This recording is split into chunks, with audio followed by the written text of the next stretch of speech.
우리나라의 능력주의 확실히 누구예요? 우리나라 지금 능력주의를 전파하고 그 능력주의로 정치인의 큰 정치 성과를 이룬 친구 한 명 있어요. 누구예요? 아, 이렇게 무관심해, 정치 무관심해서 큰일이네. 예? 그분이 바로 지금 당대표다 쫓겨나신 분이에요. 이준석. 이준석의 제1 논리가 능력주의예요. 그리고 그 능력주의로 지금 정치적 선택을 하는 게 20대 이대남이라는 사람들이에요. 그러면 그 친구는 능력이 있을까요? 신기한 것이 그렇죠. 꼭 능력주의 하시는 되게 능력이 없어요. 영국의 글래스코, 여기 영국 선생님 계시니까. 예? 재밌죠? 영국 글래스코의 지금까지 시장이 79명 중에 당시에 40명이 노예무역 관련자들이에요.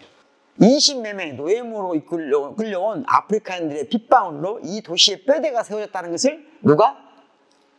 영국 글래스코 의회가 공식적으로 사죄하고 공식적으로 반성한 거예요. 그래서 이 동상도 세운 거예요, 지금. 그러니까 나이지리아에 있는 채원 노예무역 희생자의 추모이에요, 이게. 그러니까 이걸 누구나 인권은 우리 모두가 피해자라고 생각하면 안 돼요. 우리 모두는 가해자일 수 있는 가능성이 있거든요. 그걸 가해자라는 걸 인정하냐 안 하냐가 중요하죠. 영국이 자랑하는, 글래스코가 자랑하는 누구죠? 제임스 와트.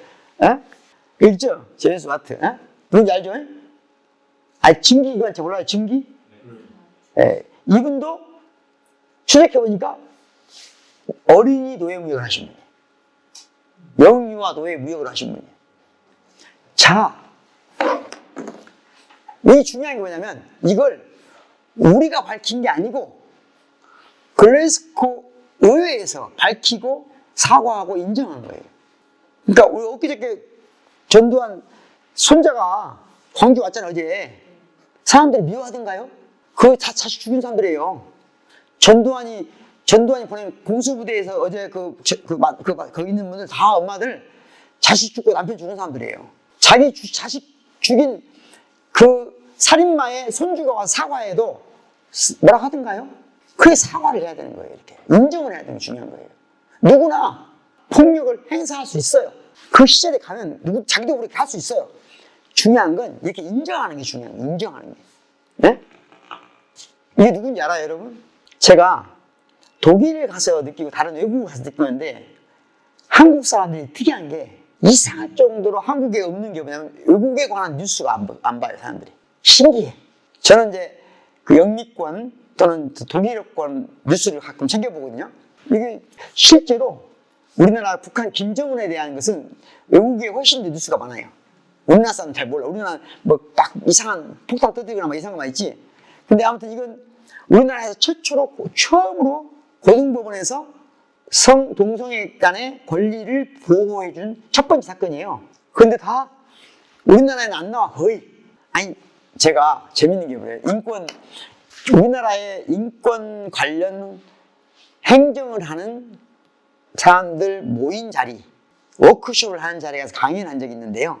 내 바로 앞 사람이 설문을 하는 거예요.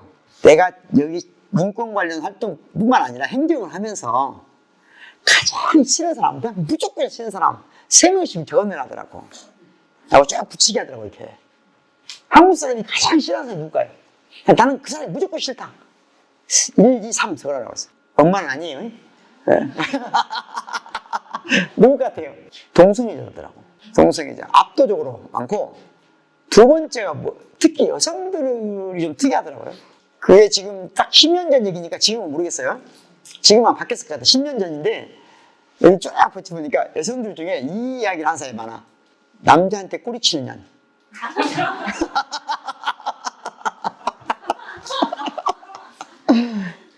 이분들은 어떤 분이라고 바꿔봤잖아요. 어떤 분이냐면, 인권 관련 시도 단위에서 행정을 하시는 분들. 근데 이분들이 인권의식이 강할까 안 강할까요?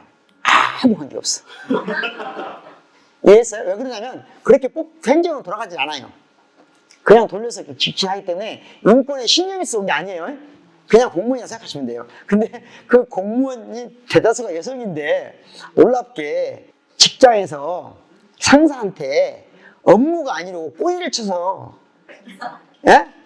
이익을 다린다는 여자에 대한 반감이 굉장히 강하더라고요. 제가 보기에 그건 굉장히 잘못된 의식이거든요. 그런 일 그렇게 생각하는 문제가 아니거든요. 내가 지금은 그런 여성이 별로 적을 것 같아. 근데 하여튼 그때는 그랬어요. 자, 이게 제가 이 책을 보고 충격받았어요. 자, 자유는 권리지 자격이 아니에요. 근데 지금 이 책을 쓴 분이 누구예요? 여기요. 누구 같아요? 박진 전 외교부 장관이에요. 박진 외교부 장관. 우리 대통령의 자유는 일본 천황이 선물했던 자유고, 지금 외무부 장관의 자유는 뭐냐? 독일의 나치를 이끌었던 칼 슈미트의 이론이에요. 칼 슈미트의 이론. 자유의 적을 적시하는 이론이에요. 그러니까 정치를 적과 동지의 싸움으로 놓고 보는데, 정치는 원래 그런 거죠. 근데 여러분 같으면 내가 지금 정치인이야? 내 친구를 많이 모으려고 하면 건강한 정치예요. 그게 아니고 친구는 중요하잖아. 적을 적시해. 적을 적시하면 친구는 자연스럽게 모인다고 보는 이론이에요. 아주 쉽게 말하면. 그러니까 그것에 가장 연민한 사람이 누구냐? 옛날에는 빨갱이가 있잖아요. 지금 안 통하잖아요. 적을 빨갱이로 만들면, 이걸 첫 번째 했던 사람은 사실은 놀랍게도 윤보선이에요. 민주당이 먼저 했어요. 윤보선이 박정희를 빨갱이로 지목했거든요. 윤보선이 박정희를 빨갱이로 지목하니까 실제로 박정희가 빨갱이 했죠, 옛날에. 근데 그걸 정치 이용해 전라도 사람이 반발해가지고 박정희를 많이 찍어가지고 박정희 대통령이 된 거예요. 여러분들 잘 모르는 게 있어. 박정희를 첫 번째 민선 대통령 만든 사람이 전라도 사람들이에요. 그 표만큼 딱 전라도에서 폼 차이만큼 이 윤보선과 김대중의 차이, 윤보선과 박정희의 차이예요. 근데 그 이유가 뭐냐면 윤보선이 박정희를 빨갱이로 한 것에 대한 반발이었어요. 지금은 빨갱이는 안 통해요. 아무리 누가 말도 안 돼. 근데 지금은 뭐가 통하냐? 자, 적을 적시할 때 누구를 적으로 적시해야 돼요? 여러분 정치한다면 적을. 상대가 적고 우리가 많아야 되잖아요. 그럼 상대가 적다는 걸 소수자라고 그래요. 소수자를 적시하면 돼요. 그러면 소수자에 누가 포함되죠? 예를 들면 장애인, 아까 동성애자 포함되잖아요. 그럼 쉽게 이해하셨잖아요. 그 가장 어려운 질문 해보면 여자는 소수자인 게 아닌가요? 여기서 헷갈릴 수가 있어요. 근데 소수자란 말은 양적인 개념이 아니에요. 양적인 개념이 아니에요. 예. 그러니까 정당하게 이유 없이 부족하거나 비정상적이거나 뭔가로 취급받는 존재예요. 흥미로운 것은 전 세계 거의 모든 사회과학에서 여성을 소수자로 인정해요. 근데 이상하게 아직 한국은 여성이 막 엄마 때문에 그럴까? 엄마들 힘이 있어서 그럴까? 이준석이 정확하게 지난 선거에서 여성을 소수자로 알고 있고 그걸 지목한 거예요. 그러면 언뜻 생각하기에는 처음에는 여성들이 이준석한테 국힘에 꼰대들이 이준석이 우습게한 거예요. 야 인마, 여성이 반이야. 여성을 지목하면 우리 죽어. 근데 이준석이 그런 거예요. 그 꼰대들 너희들은 정치를 모른다. 세계사 이름도 모르고 정치도 모르고. 아니야. 여성은 왜 소수자냐? 정치적으로 자기를 대변하고 조직할 만한 경험도 실력도 아직까지 발휘해 본 적이 없어. 단 한 번도. 우리나라 역사에서. 여성의 이름으로 정치를 세력화하고 조직하고 그 표현해서 정치적인 세력을 형성한 적이 없어. 그러니까 지금 쟤들을 적으로 적시하면 쟤들이 반대편에서 뭘 못해. 근데 지금 여성을 적으로 적시하는 순간 20대 남자들이 우리한테 온다는 건 명확해. 얼마나 똑똑한 얘기예요. 그것을 마지막까지 국힘이 헷갈렸어요. 국힘의 지도부가. 근데 마지막에 지금 대통령께서 손잡고 간 것은 그 밑에 정치공학 애들이 이준석이 말에 맞다, 가야 된다 해서 간 거예요. 응? 좋아서 간 게 아니고. 그 사람들이, 저 밑에 공학자들이 전문 연구자들이 있어요. 그래서 간 거예요. 그리고 맞은 거야. 근데 마지막에 계산을 못한 게 있어. 여성들은 못한다고 했잖아요. 실제로 못할 것처럼 보였어. 그런데 마지막에 우리나라 역사에서는 처음으로 여성들끼리 모여서 정치적 의제를 만들고 정치적 의사표현하는 집단이 형성된 거야. 그게 오늘날 말하는 개딸이에요.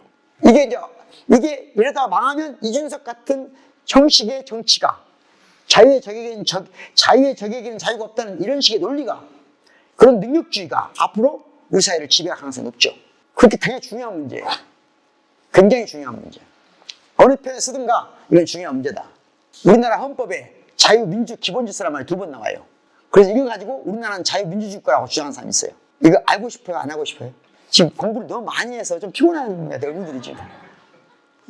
그죠? 너무 많이 했어, 내가 보니까. 우리나라는 자유민주주의라고 하는 것은 한 정당이 지향하는 정치적 목표일 수 있어요. 아무 문제 없어. 그러니까 국힘이 우리는 자유민주 체계를 지향한다. 아무 문제 없어요. 그럼 정당한 거예요. 그런데 헌법제 체계로 자유민주주의를 주장한 나라는 없어요. 어디도. 세계 어디에도. 그런데 이 표현이 있는 나라가 딱 2나라 있어요. 이게 독일에서 온 말이에요. 뭐야? 프라이하이틀리시 데모크라티시 그런트로튼. 여기 독일어 보이죠? 이게 왜 생긴 거냐? 나치가 자유주의하고 민주주의를 극단화시켰어요. 또 나치가. 이거 설명을 하면 길어요. 하여튼 아까 그 자유의 적에는 자유가 없다는 그 사람들이 자유하고 민주주의를 분리시켰어요.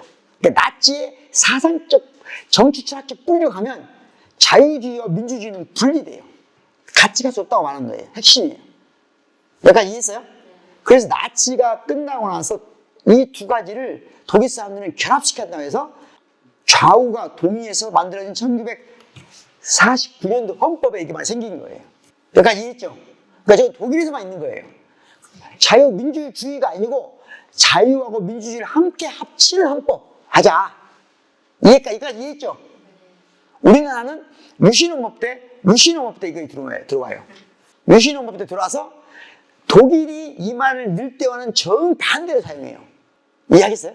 박정희 대통령한테 복무한 헌법학자들이 독일에서 이거 갖다가 정반대로 써먹은 거예요. 그래가지고 너희들은 자유민주주의 체계를 부정한 놈이다 해서 헌법을 위반하는 사람을 해서 국가보안법을 집어넣기 시작한 거예요. 국가보안법을 만들게 된 배경이에요. 이해하시겠어요? 그런데 87년 헌법에서 이거 없애려고 했어요. 없애려고 하니까 보수당에서는 인정할 수가 없잖아요. 보수당의 정치적 목표가 자유민주주의인데 자기들이 헌법적 근거가 이거라고 말하는데 그래서 없애는 건 못하고 앞에다가 자율과 조화를 기초로 이렇게 넣었어요. 그러니까 자유민주적 기본질서란 말이 기본적으로 자율과 조화에 근거한다. 그래서 헌법재판소에서 판정을 했는데요. 헌법재판소의 판결문에 따르면 자유민주 기본질서를 가장 많이 어긴 사람은 그걸 헌법에 집어넣은 박정희 대통령이에요. 헌재의 판결에 따르면. 이건 이제 저희 전문가들이 한 얘기니까. 공부 너무 많이 했죠.